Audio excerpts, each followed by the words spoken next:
de notre rencontre hebdomadaire avec le député Matane-Matapédia, Pascal Bérubé. Bonjour, Monsieur Bérubé. Bonjour. Vous avez un beau compagnon avec vous?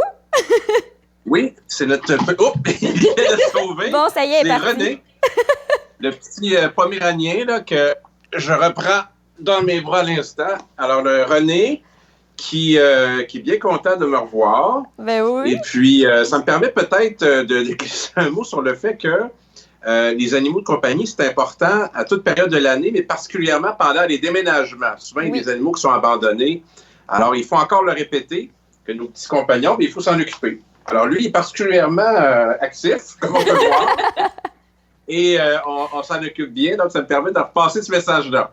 Oui, parce qu'il y en a beaucoup durant leur déménagement qui délaissent leur animal. Donc, oui, effectivement, il faut le rappeler que d'adopter un animal, c'est pour la vie, en tout cas le plus possible. Donc, il ne faut pas oublier ça.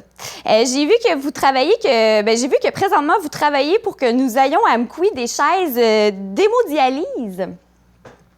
Oui, ça, c'est un enjeu qui est important. D'abord pour les personnes qui ont besoin d'hémodialyse, parce que c'est 3 fois par semaine se rendre à Rimouski pour plusieurs heures, parce que c'est des soins qui sont vitaux, qui sont essentiels à la vie de ces personnes. Il y a quelques cas dans la Matapédia, et moi, j'ai de la difficulté à accepter que ça puisse pas se passer à l'hôpital d'Amkoui. Je suis allé visiter vendredi dernier le département d'hémodialyse de Sainte-Anne-des-Monts, de l'hôpital des Monts. Et puis, c'est bien aménagé. Ça fait 3 ans que c'est en opération. Il y a 5 chaises, donc ils sont capables de traiter 10 personnes. Une personne le matin, une personne l'après-midi, pendant 3 jours. Et c'est une méthode qu'on devrait avoir à l'hôpital de Matane et à l'hôpital d'Amkoui. Alors, c'est un combat qu'on mène depuis plusieurs années. On nous dit que c'est compliqué, mais imaginez comment c'est compliqué pour les personnes qui en ont besoin.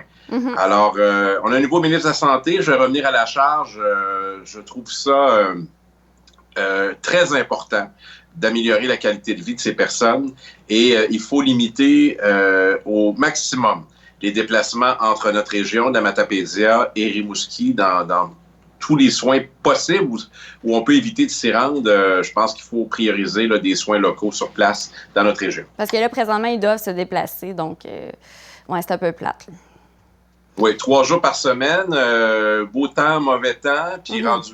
Alors, le trajet, plus le fait de passer plusieurs heures pour l'hémodialyse, c'est vraiment là, des situations là, qui sont très difficiles pour les personnes et pour les proches aussi. Alors, c'est un enjeu que je veux relancer à la fois dans la Matapédia, à la fois dans la Matane.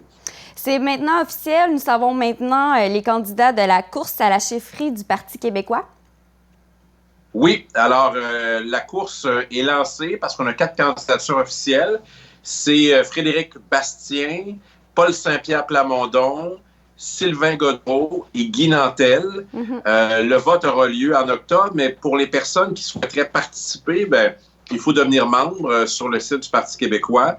Et ici, on peut participer en votant pour le candidat de son choix qui sera à la tête du Parti québécois. Et il y aura des débats tout au long de l'été. Ça va être intéressant. Alors, je vais souvent mettre de l'information sur ma page Facebook. Évidemment, je ne prendrai pas position parce que c'est moi qui assume l'intérim.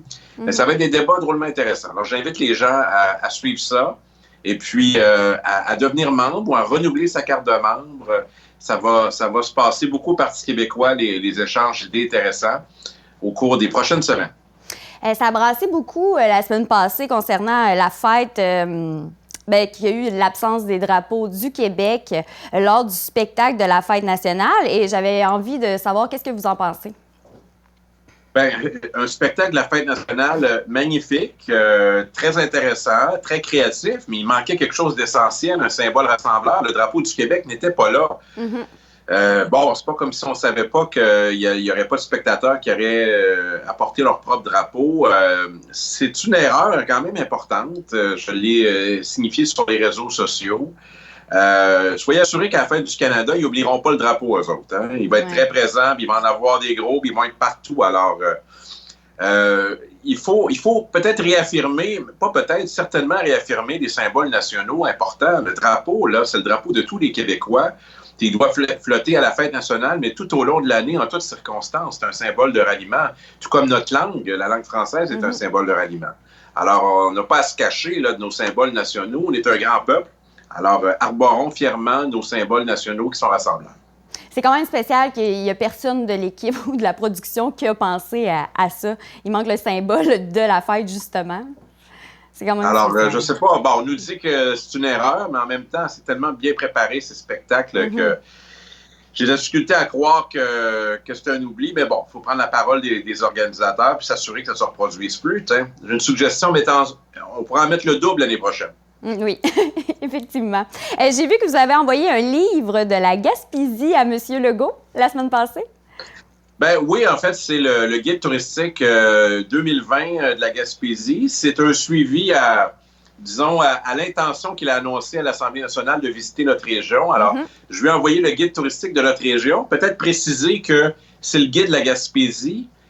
Et il y a un enjeu particulier, c'est que la Matapédia, la Métis et la Matanie, c'est au Bas-Saint-Laurent administratif, mais c'est dans la Gaspésie touristique. Alors, c'est pour ça que j'ai envoyé le guide à son cabinet, à son bureau. Alors, j'espère qu'il va le recevoir, qu'il va pouvoir le feuilleter. Et peut-être ça va lui donner envie de venir faire un tour cet été ou de passer quelques jours de vacances. Il sera le bienvenu et je m'assurerai de lui présenter notre région sous ses plus beaux jours et surtout à travers nos projets qu'on a pour la relance économique de la Matapédia, de la Métis et de la Matanie. Merci beaucoup. Merci Pascal Bérubé. Puis on se voit la semaine prochaine. Très bien, merci. Au revoir. À bientôt. Au revoir.